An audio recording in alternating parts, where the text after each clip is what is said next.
Hello, everybody. Well, please forgive me. I just couldn't resist being at such a venue to have the openings like this. I hope you will read it like a sense of humor more than a megalomany.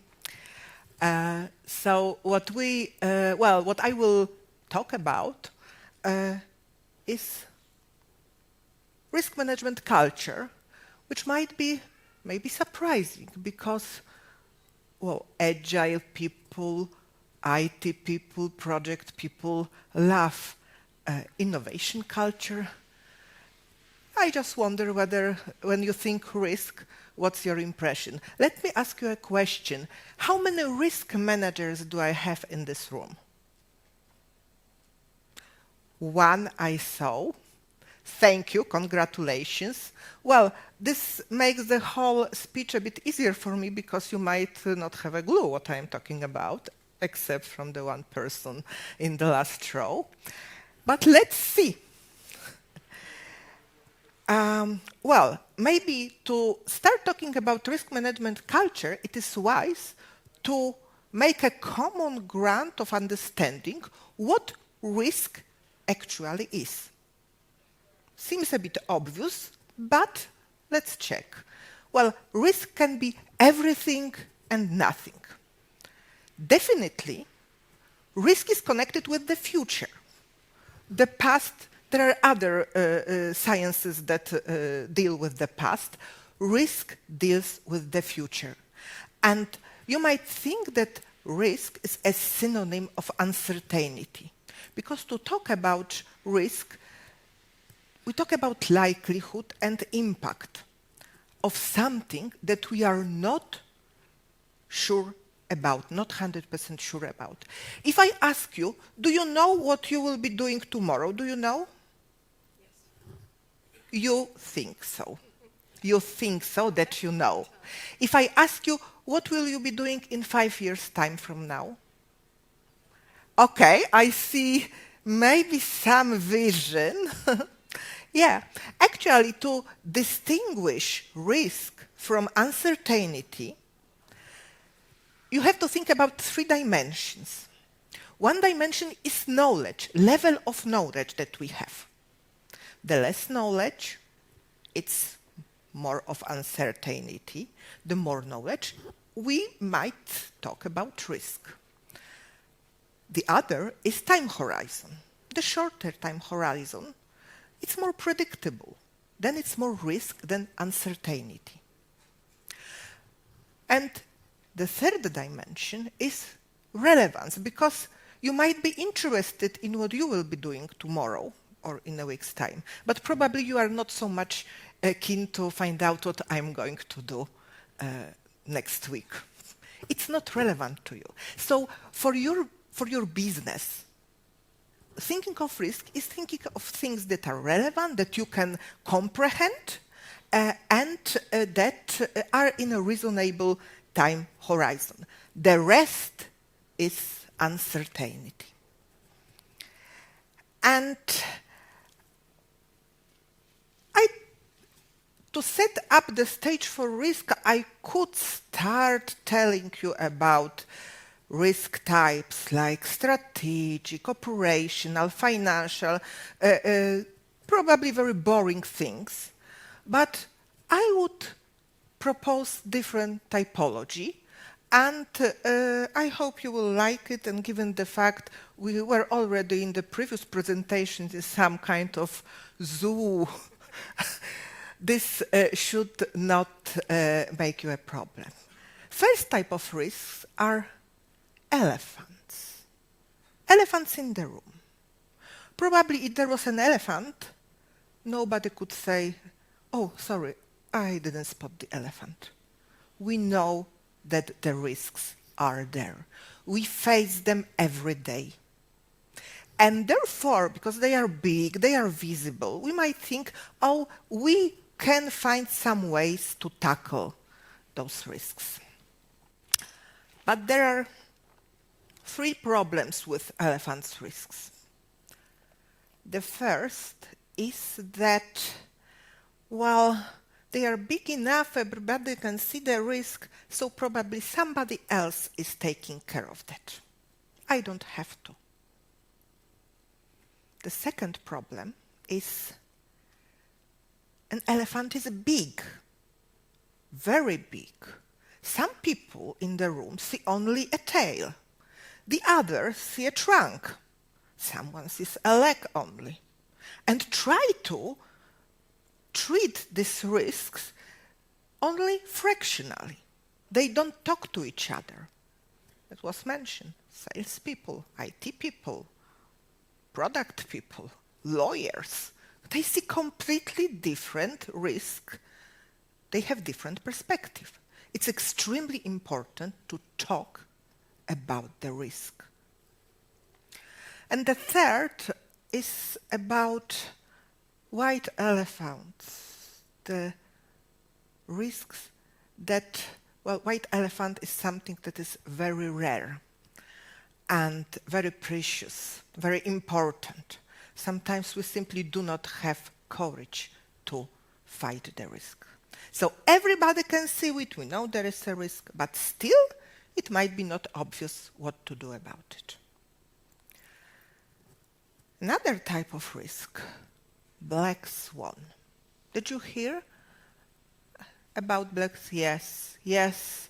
Black swans, they just come from time to time. And you know, the origin of this is that some time ago, and I think it was until the time that Australia was well, on the map, people, they believed that there are no black swans. So once they saw a black swan, they were very surprised. So what is a black swan from a risk perspective? It's something that is absolutely unexpected, has huge impact. Of ex post, it's maybe explainable, but this huge impact changes the rules actually of the games completely. And not digging very deep like World Trade Center attacks, they were absolutely black swans. That was absolutely black swan that changed the rules of the game, not only for the airlines, but for many industries. COVID, very recent experience, is also very often given as example of a black swan. Next, animal. Grey rhino. Are you familiar with that animal in risk? You are. Yeah, it's even younger than the black swan, because black swan was the idea of that was brought up by Nicholas Taleb in his book like 2 decades ago, and this grey rhino is, I think, 1 decade. It's 2013 or something around, by Michel Wucker, and this is a phenomena like a rhino. When a rhino is running on a savanna, you see only a cloud of dust. You see something is coming. Well, it might be dangerous. Well, you have a gut feeling it's dangerous. You cannot pretend it's not existent. But some people see grey rhino, and some see only a cloud of dust and deny any of the risks. And the example of grey rhino that is widely discussed about is climate change. Despite the evidences that we have, you will still find people saying, no climate change. This is only a cloud of dust. So, and, well, I really feel like David Attenborough a bit, you know, white nature story. Jellyfish. Again, who is aware of a jellyfish idea, concept?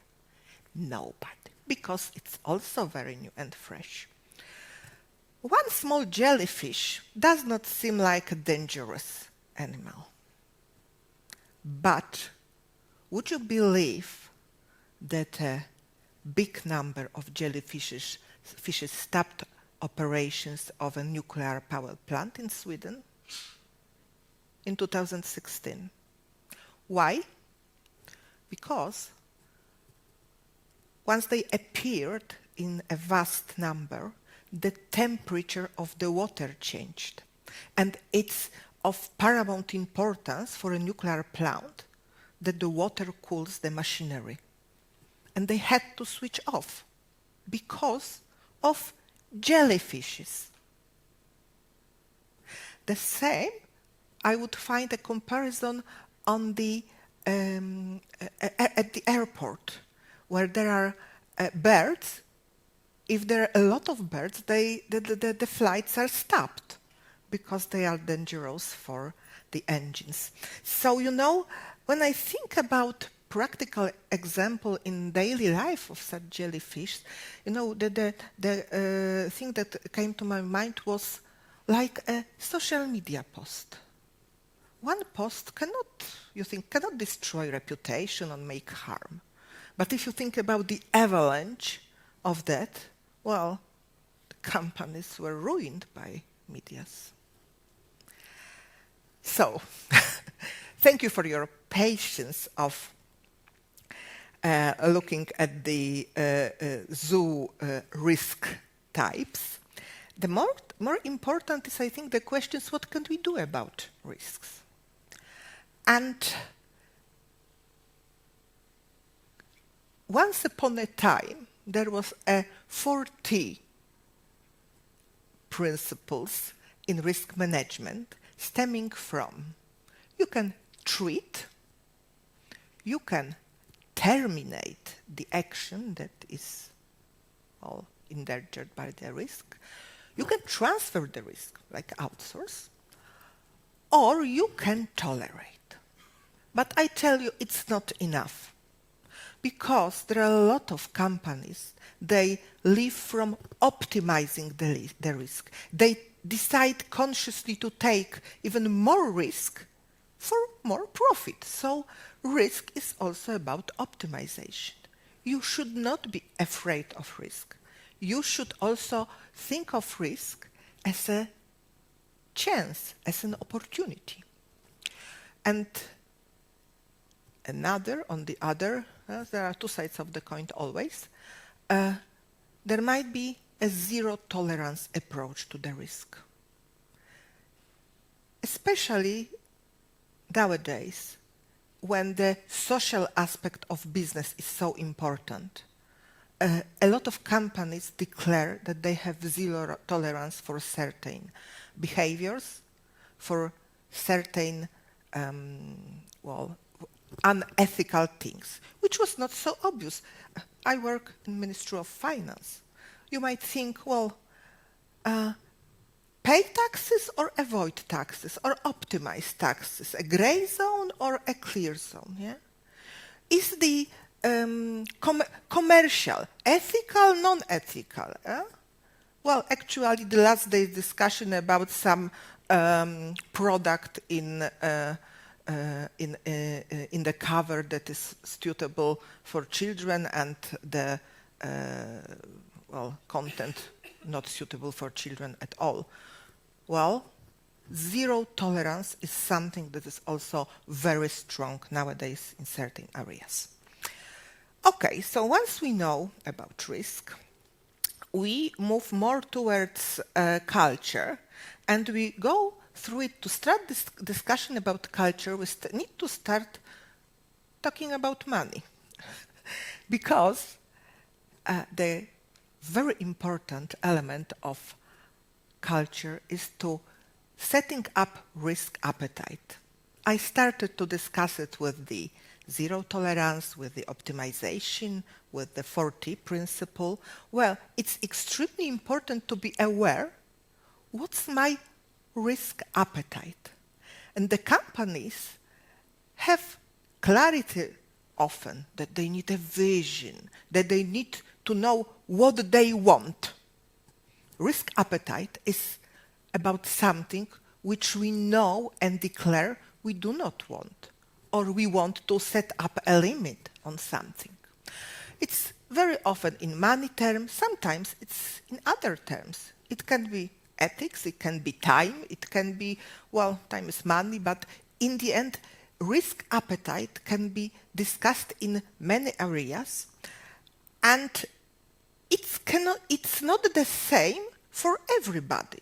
That's why there is one model of risk appetite, because each company, each business should decide by itself what really my risk appetite is.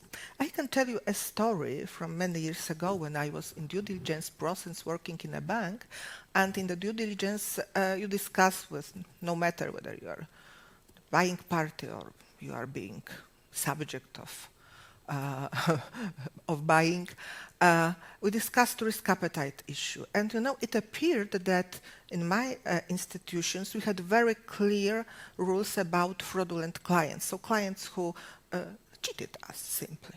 They got red flag and they never ever after got a financing. And surprise, surprise, the other bank was not so strict about it. They say, well, they cheated, but only a bit. It was not a big deal. Well, money is money. This bank does not exist any longer on the Polish market. So, but it's important to have a discussion what my appetite for risk is. Okay. And now about the culture. What a culture is. Is this a culture? Or is this a culture? Yeah? Exactly. What a culture is. Well, there is no one model of culture.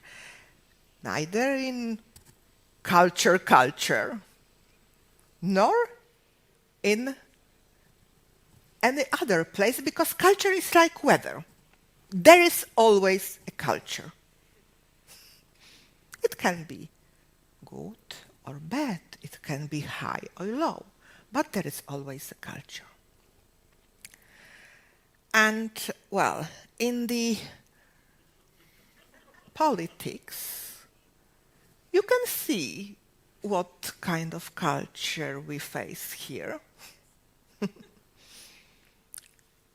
On the contrary, yeah.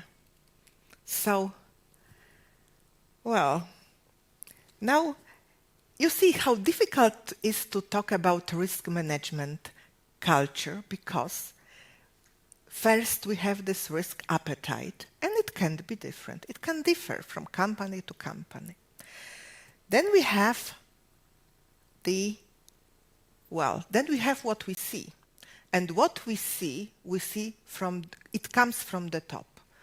In every culture, in every organization, the culture is the function of a leader.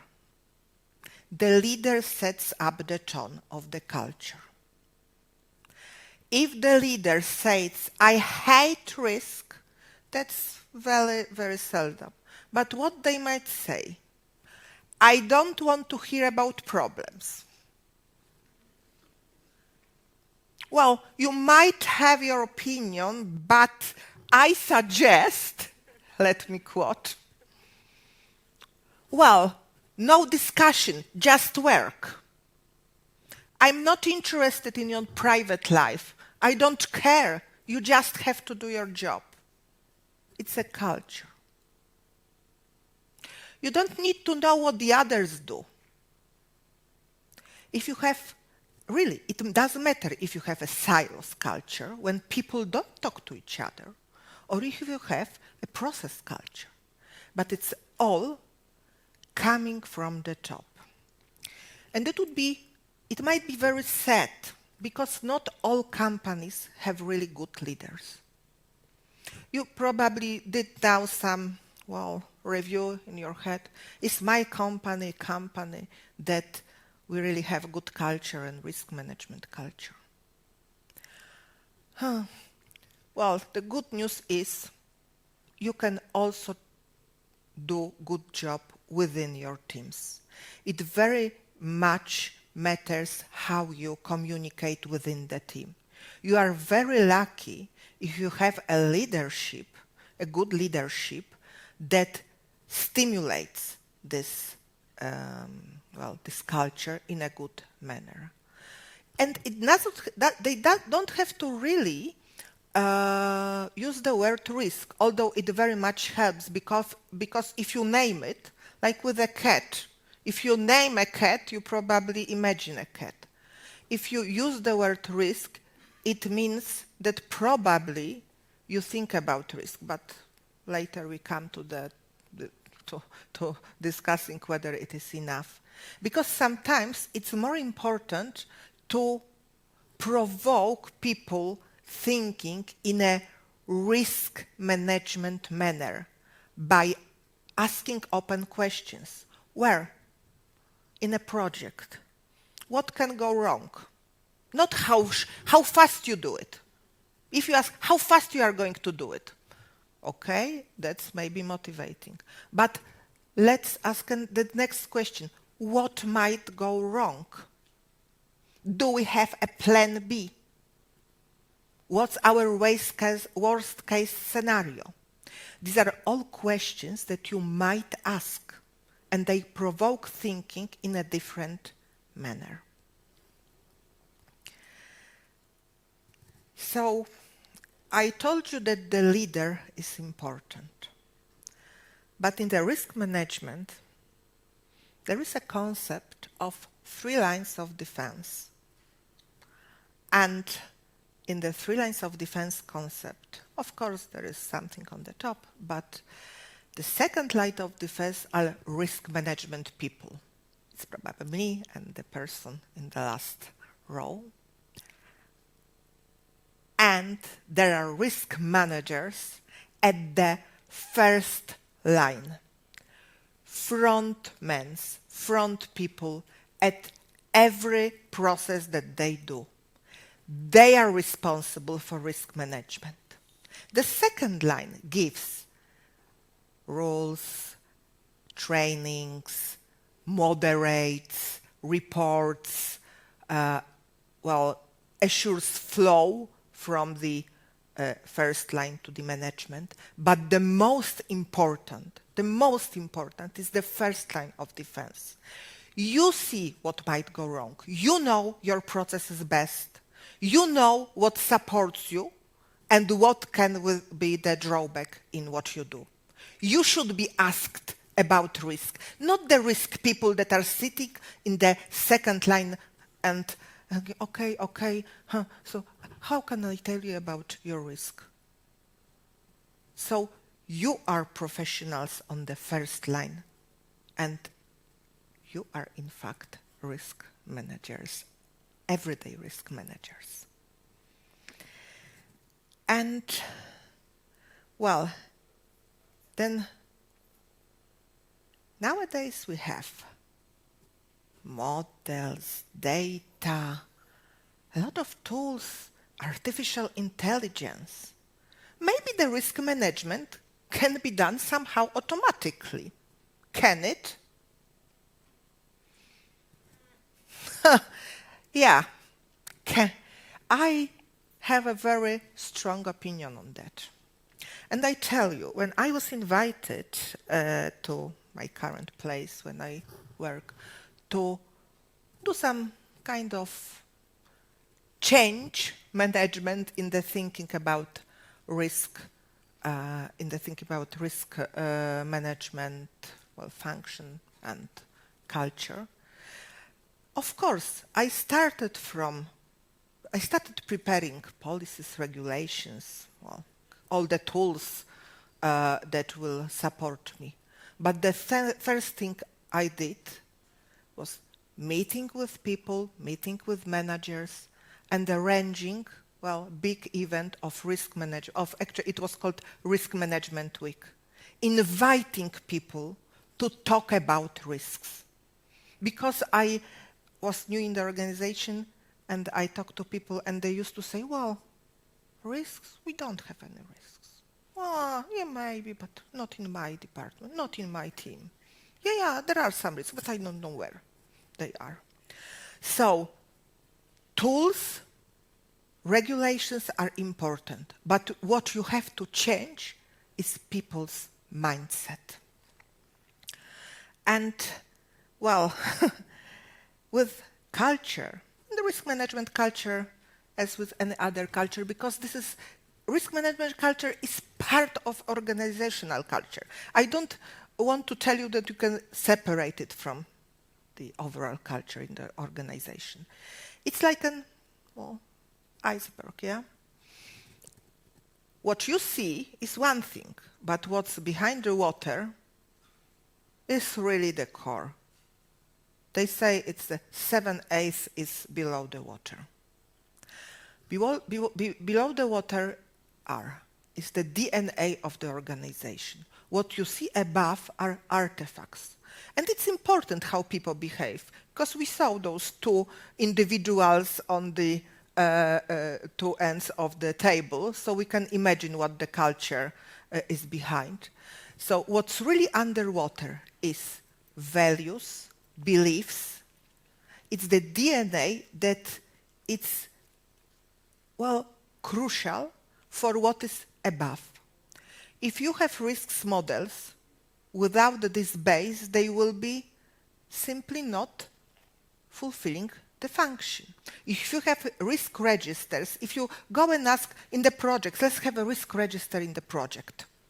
Well, people will do it, but if there is no real values behind, no culture behind, they will put to the register only those risks which are not controversial, they will not be assessed negatively by this risk.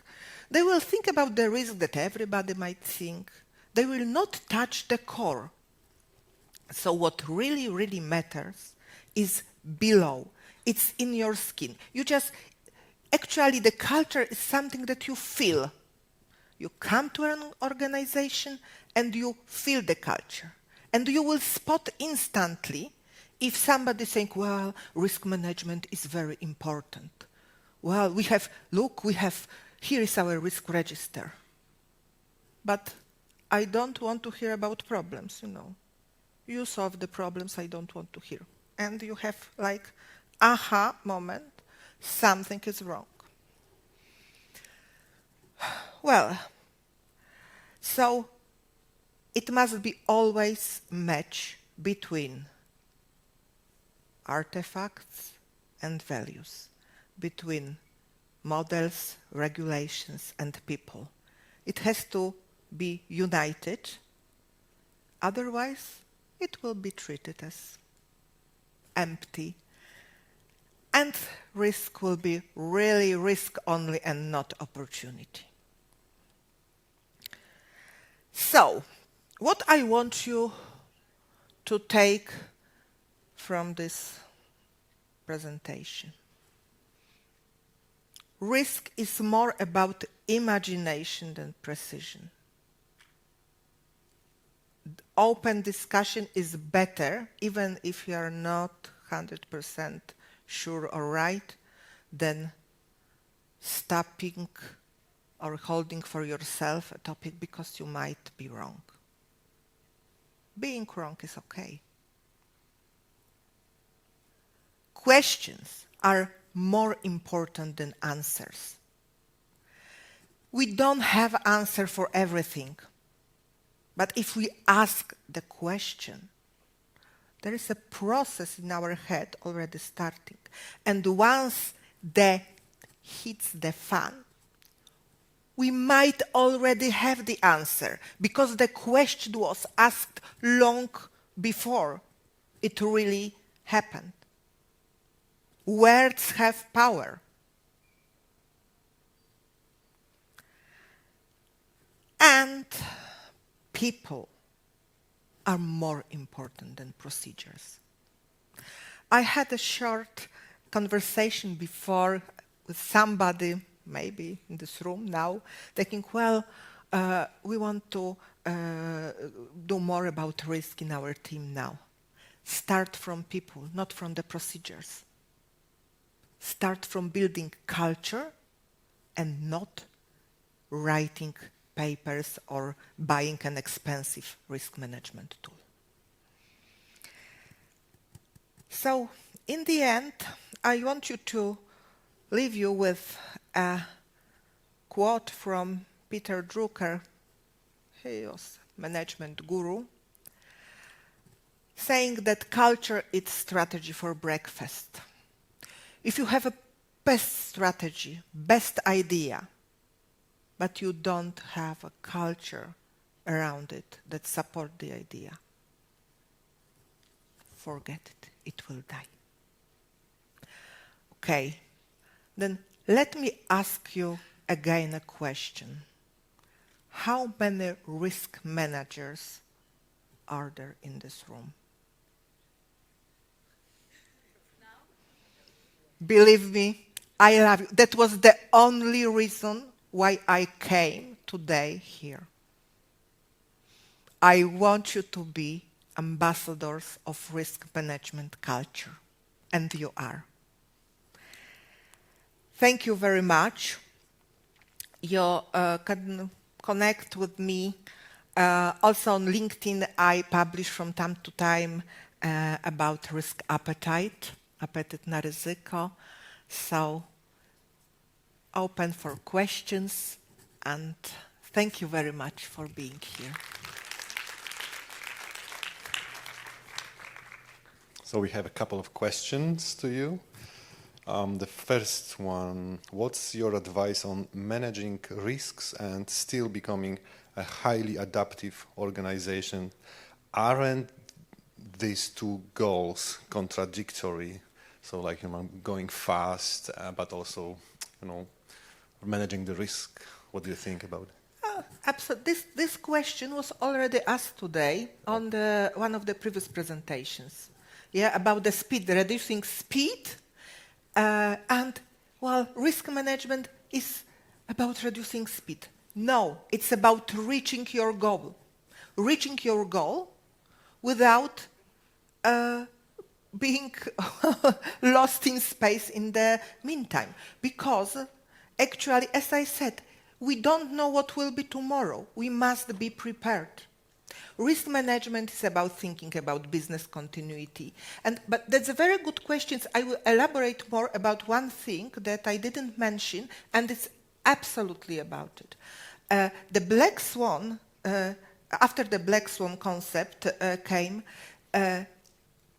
risk management is about resilience and not resistance. Risk management is about taking the hit, but being resilient enough to even go with higher speed after the hit, after we came up like phoenix from ashes. So it's absolutely not contradictory. If you run too fast without thinking about risks, you will be on the floor very soon. There were a lot of fast companies that do not exist any longer. So. Yeah, there's a difficult sweet spot to achieve. One, to be fast enough, but not too fast. Or in VUCA times or in bunny times, nothing is easy. The life is not easy. So, okay. If you have an easy idea for easy business, nothing like this. Okay, so what's your suggestion on risk identification frequency?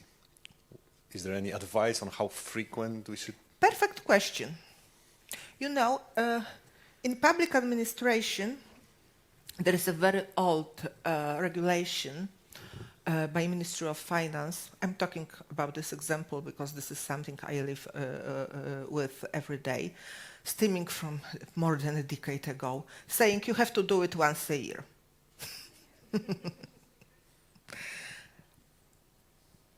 Dear all, please, risk identification you have to do. Thank you. You have to do every day. Of course, there is some routine that big organizations have. Like we have like a managerial review some have every month, some have every quarter. If you do it once a year, then it's disaster. But you have to build such a culture in the organization that when you come to work, Of course, you don't start from thinking, today I will identify some risks. No, but once you identify, you know this is a risk. And you have to raise your hand. Find somebody who is responsible for that, or if you are responsible for that, treat it instantly. And there are a lot, of course, it's not a talk about risk management techniques, but I would be happy to talk about it. But it's the first thing every day. Thank you very much. You got the prize. If you would got the prize if there would be any, but congratulations. So maybe the last one, how can we help people who see only their own part of the elephant due to their perspective, and how to work with, how can we make them work together on mitigating different risks? Again, you cannot do a procedure on that. It's only a culture that helps you. People should have meetings, but productive meetings. Probably you need a facilitator who helps you to understand. But you know, this routine of open communication, I think, is the key. Open communication is key to many aspects of business. If you don't communicate, you will only see a tail. Communicate, communicate, and communicate. We are human beings. Communication is our, well, this is the feature that distinguishes us also from the wild nature. Okay, we still have the last one from Mike. I think we already had the answer, but anyway, how would you approach a situation where risk management is crucial because it's related to financial stability and you have to deliver new features as well? It's like tension. You know, it's very often a question of, you know, to have a cake or to eat a cake. And there is no really answer to, you have to do both. Once you have it in your DNA, you know, you do it instantly. It's like driving a car. You know, this is the type of question, how can you drive a car, look in the back mirror, at the same time change gears, and you know, with the pedals, you know, 2 legs, 3 pedals, it's stupid. Well, it is stupid. But there is a moment in time that you don't think about changing gears. You do it automatically. And you look 3 mirrors at the same time. And that's about really good culture and mature business. That people do not say, well, sorry, I don't do risk management, I have to do work for my bonus on sales, so I don't have time for risk management. Sorry. Tell it to a driver in a car, sorry, I don't have time to look into back mirror. You need a manager for looking. Somebody else should sit on the back seat and look backwards. Well, does not work like that. So, well, take a challenge. Okay, thank you so much. It was very interesting. I've never looked at risk management as a culture, as the ways of working all together. So big applause to Joanna Kaczyńska. Thank you so much.